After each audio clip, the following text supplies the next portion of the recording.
What's up, YouTube? Nick here, and today I'm going to talk about why I believe that science is fundamentally a Christian idea. And there's two key principles that I think both Christianity and the doctrine of Christianity assumes, as well as science assumes, and I'm going to show you why these two ideas in both these cases are actually the same thing. I first would like to give credit where credit is due and say that this video is inspired by a video by Bishop Barron, and I'll leave a link in the comment below to that video. But all right, so these two key ideas, I want to talk about the first idea, and that is the idea in science that there's an intelligibility to the world. There's this ordering to the world that we can come to know.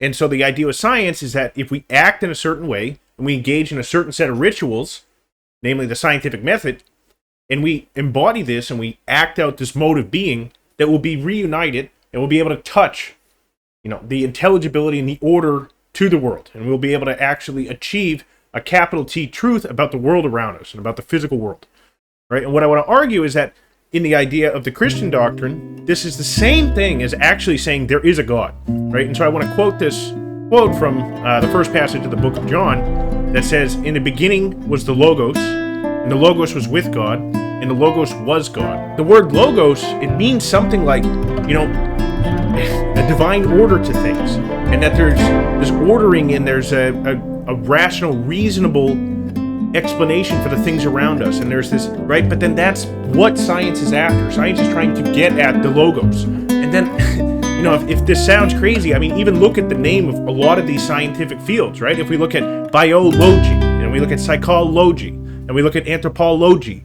right? Like, in the name of the scientific field is Logos.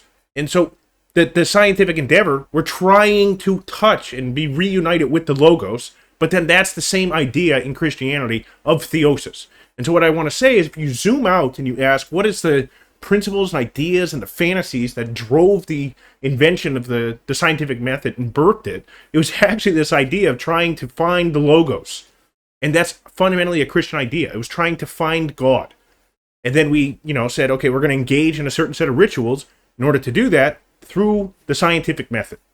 All right, now the second key idea here is actually, it is in the scientific method itself, and in science, in this idea of shared experience, right? And so if I have a model that I develop, and it makes a prediction, and then I do an experiment, and I get what the model predicts, then that's, supporting evidence for my model.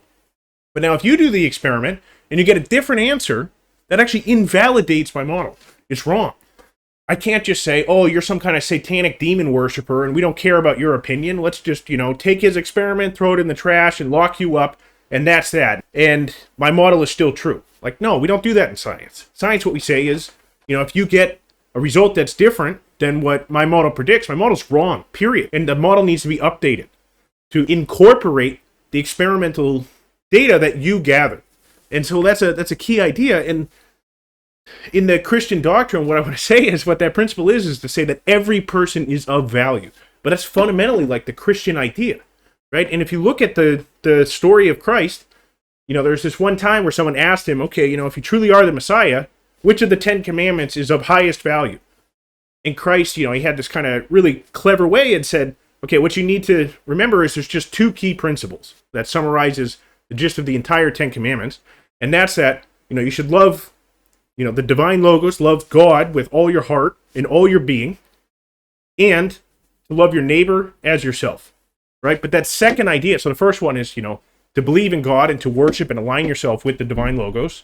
And the second one is to say that every person is of value. But then that's what's presupposed in the idea of, let's have, science is driven by this idea of shared experience. These are the same thing, right? And so what I want to say is that science, and then, if you look at the history, science was birthed out of the Christian church, with the fathers of science being people like Galileo and Newton. They're members of the Christian church and were very religious themselves.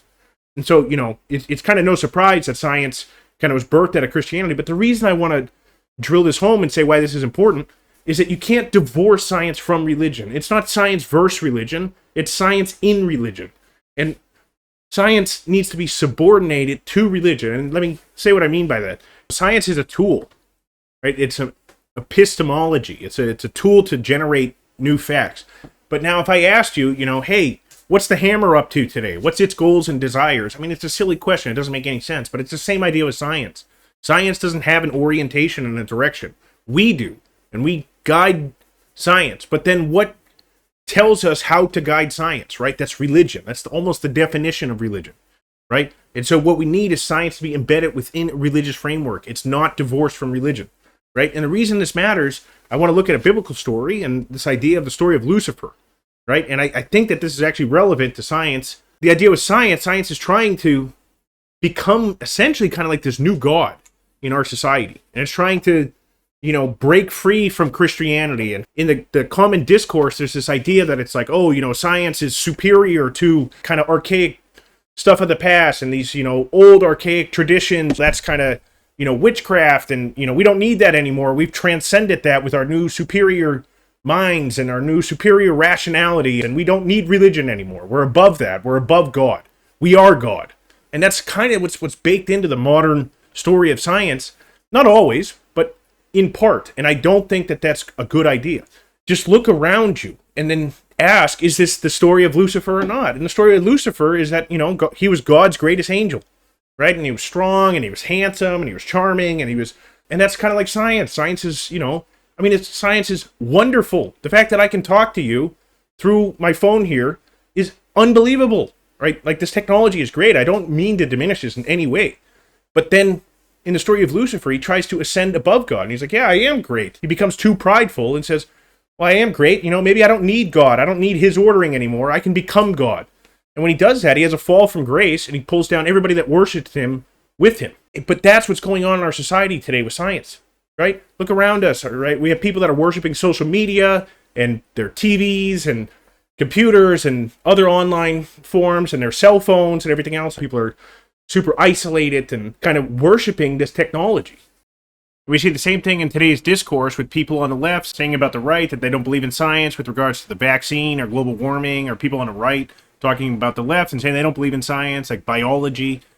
And this is essentially a religious idea. And it's the worst kind of religion that we all hate. It's something like appealing to some kind of moral authority to condemn our enemy. This is wrong. This is not the role that science should take, and we shouldn't do this. Science needs to be subordinated to God.